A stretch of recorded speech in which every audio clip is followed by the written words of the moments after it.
We're a big popsicle family in our household. It's usually the standard dessert after dinner. So Madison had come in, she had finished one popsicle, and then she notices that Mason had a second popsicle.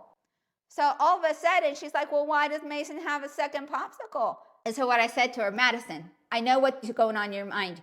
You're looking at Mason and you're saying, Mason has a second popsicle. That's not fair. I want a second popsicle. I said, Madison, why can't you just get to the point where you ask for a second popsicle? She's using comparison, but instead of using it to get to that point, which is she wants a second popsicle too, she comes about and complains about the fact that what she doesn't have. And we do this a lot. We do this as women. We're using the comparison for the fact to express, hey, we want something. But instead of just asking for that, what we want, we just complain about what we don't have. I wouldn't say it's wrong, it's just not effective. So skip right to the point where you ask your husband for what you want. I had the same thing happen too. I was scrolling on X, formerly Twitter, and I follow this guy, Tyler, who actually does very much like what I do for women, he does for men. He works on the relationship and things of that nature, but geared towards men. And I was noticing he was posting about how he has date night with once a week with his wife. And I was like, you know what, my husband's not great with initiating date night. I want more date nights too. Now, do I need it once a week? No, I don't need date night once a week.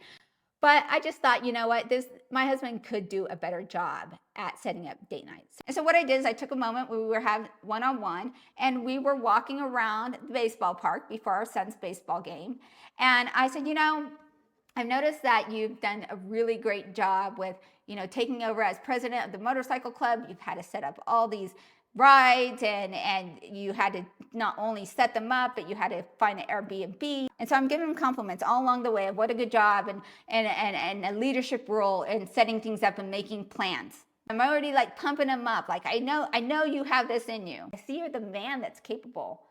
So do that for our marriage too. Do that in this category too. And so during this whole conversation, he's like, yeah, you know, it's something that I really wanted to do, but I'm always worried about like what you're going to like, that anything that I have planned, that is going to be something you don't like. I said, listen, that's not the point. It's more about you taking the initiative and making that happen. I promise you, whatever we do, I won't complain.